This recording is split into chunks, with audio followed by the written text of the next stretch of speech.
பிரியமானவர்களே, இயேசுவின் நாமத்தினால் உங்களை வாழ்த்துகிறேன். எரேமியா 31 அதிகாரம் வசனம் 25, 26. நான் விடாய்த்த ஆத்துமாவை சம்பூர்ணமடைய பண்ணி தோய்ந்த எல்லா ஆத்துமாவையும் நிரப்புவேன். இதற்காக நான் விழித்து பார்த்து கொண்டிருக்கிறேன். என் நித்திரை எனக்கு இன்பமாயிருந்தது. இன்றைக்கு இந்த வார்த்தையை கேட்கிற நீங்க விடாய்த்து போயிட்டு இருக்கிற, களைத்து போயிருக்கிற, I am tired, enough is enough, என்னால முடியல, என்னை விட்டுருங்க, இதுக்கப்புறம் என்னால முடியலன்னு சொல்றாங்க. நீங்க சொல்றீங்க போதும், இதுவரைக்கும் நான் அனுபவிச்சது போதும், எனக்கு வேண்டாம். விடாய்த்த ஆத்துமாவின் நிலைமை. இந்த விடாய்த்த ஆத்துமாவின் நிலைமையில வர்றவங்களை ஒரு சிலர் தாங்க புரிஞ்சுக்க முடியும். ஒரு சில ஊழியக்காரர் தான் அந்த விடாய்த்து போய் வர்றாங்க பாருங்க.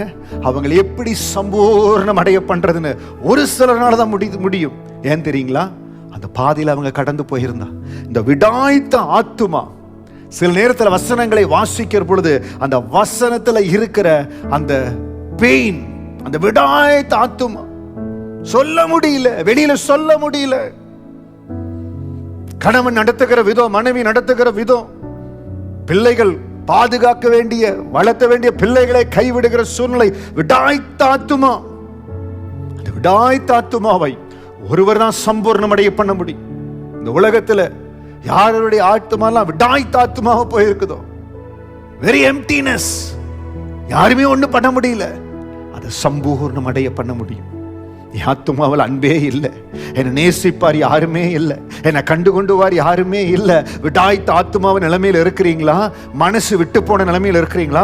உங்களை சம்பூர்ணம் அடைய பண்ணுகிற ஆண்டவருடைய வார்த்தை உங்களுக்காக கடந்து வருகிறது. இந்த வசனத்தை நான் பிரசங்கிக்கிற பொழுதே சம்பூர்ணம் அடைய பண்ணுகிற அந்த அபிஷேகத்தின் வல்லமை உங்களை தொட்டு கொண்டு இருக்கிறது. உங்களை சம்பூர்ணம் அடைய பண்ணுவார். உங்கள் இருதயம் எல்லாம் களிப்பினால் நிறைய பண்ணுவார். உங்கள் இருதயத்தை விசுவாசத்தினால் ஆண்டவர் பலப்படுத்துவார். இந்த வசனத்தை நீங்க கேட்கிற பொழுதே என் ஆண்டருடைய பலன் உங்களை நிரப்போ, என் ஆண்டருடைய கிருபையின் கரம் உங்களை நிரப்போ. விடாய்த்த ஆத்துமாவை சம்பூர்ணமடைய பண்ணி தோய்ந்த எல்லா ஆத்துமாவையும் நிரப்புவேன். எந்த இடத்துல தோய்ந்து போயிருக்கிறீங்களோ, எந்த இடத்துல என் வாழ்க்கை முடிஞ்சு போயிருச்சு, இதற்கப்புறம் என்னால் ஒரு அடி எடுத்து வைக்க முடியாது நினைக்கிறீங்களோ, உங்களை அவர் நிரப்புவார். அவருடைய பலத்தினால் நிரப்புவார். சத்துவம் இல்லாதவனுக்கு சத்துவத்தை கொடுக்கிறவர், பலன் இல்லாதவனுக்கு பலனை கொடுக்கிறவர் உங்களுக்கு பலனை கொடுப்பார். அன்பான தாயே, தகப்பனே, சகோதரி, சகோதரியே, வாலிப செல்வங்களே, எந்த காரியத்தை கொண்டோ விடாய்த்த ஆத்துமாவின் அனுபவத்தில் நீங்க இருந்தீங்கன்னா உங்களுக்கு சொல்ற, சம்பூர்ணமடைய ஆண்டவரை நோக்கி பாருங்க. அவர் உங்களை சம்பூர்ணம் அடைய பண்ணுவார். இன்றைக்கு இருக்கிற நிலைமையில் இதே நிலைமையில் நீங்க இருக்க மாட்டீங்க. உங்களை சம்பூர்ணம் அடைய பண்ணுகிற வல்லமை உங்களை தொட்டு கொண்டிருக்கிறது. இந்த வார்த்தையை நீங்க திரும்ப திரும்ப போட்டு கேட்கிற பொழுது எரேமியா 31, 25, 26 இருக்கிற அந்த அபிஷேகத்தின் வல்லமை உங்களை தொடு. உங்களை சம்பூர்ணம் அடைய பண்ணுவார். தோய்ந்த எல்லா ஆத்துமாவையும் ஆண்டவர் நிரப்புவார். ஆண்டவரே, இந்த வார்த்தையை கேட்டுக்கொண்டிருக்கிற தோய்ந்த ஆத்துமா யாருக்குள்ள இருக்குதோ, யாருடைய ஆழ்ந்த ஆத்துமா தோய்ந்து போய் வெளியில சொல்லவே முடியல, இந்த பிரசங்கியார், இந்த பாஸ்டர் சொல்ற இந்த காரியம் வாழ்க்கையில் இருக்குது, நான் வெளியில சொல்ல முடியல, தோய்ந்து போன ஆத்துமால் இருக்காங்களோ, அவங்களை உங்க அன்பு நிரப்பும்படியா ஜெபிக்கிற, உங்க பிரசன்னம் நிரப்பும்படியா ஜெபிக்கிற, உங்க பலன் அவங்க மேல இறங்கி வரும்படியா ஜெபிக்கிற, வாழ வைக்கிற இயேசு என்னை எல்லா வகையில வாழ வைப்பார், என்னை கரம் பிடித்து உயர்த்து வருகிற அந்த விசுவாசம் அவங்க இருதயத்தின் அடித்தளத்தில் போவதாக. அந்த தோய்ந்த ஆத்துமாவை என் ஆண்டவர் திருப்தி அடைய செய்வீராக. உம்முடைய கரம் நீட்டப்படுவதாக. உம்முடைய கல்வாரி இரத்தத்தின் வல்லமை அவர்களை தொடுவதாக. உங்க கல்வாரி ஸ்நேகம் இவர்கள் மேல இறங்கும்படியா ஜெபிக்கிற, தோய்ந்த ஆத்துமாவை நிரப்பும் ஆண்டவரே, தோய்ந்த ஆத்துமாவை நிரப்புங்க ஆவியானவரே.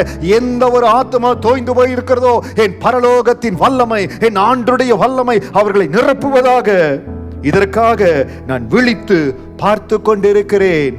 ஏசப்பா பார்த்து கொண்டே இருக்கிறார். உங்க வாயிலிருந்து ஒரு வார்த்தை, என்ன நிரப்பிடுங்க, என்ன பலப்படுத்திடுங்கன்னு சொல்லுவீங்களான்னு நீங்க சொல்ல சொல்ல அவர் நிரப்புவார். அவர் நிரப்புவார். எந்த காரணத்தை கொண்டும் உங்க ஆத்துமா விடாய்த்து போகக்கூடாதுங்க.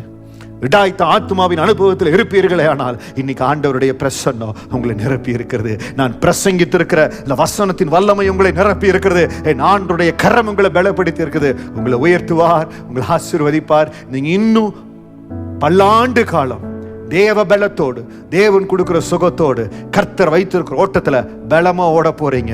உங்க ஓட்டத்தில் இன்னும் பலமா ஓட போறீங்க. கர்த்தர் தோய்ந்த எல்லா ஆத்துமாவையும் நிரப்பி இருக்கார். உங்க பலவீனங்கள் நீங்கி இருக்கிறது. கர்த்தருடைய பலன் உங்களை நிரப்பி இருக்கிறது. இயேசுவின் நாமத்தினால உங்களை ஆசீர்வதிக்கிற கர்த்தர் கரம் உங்களோடு இருந்து உங்களை பலப்படுத்துவதாக. God bless you. God bless you.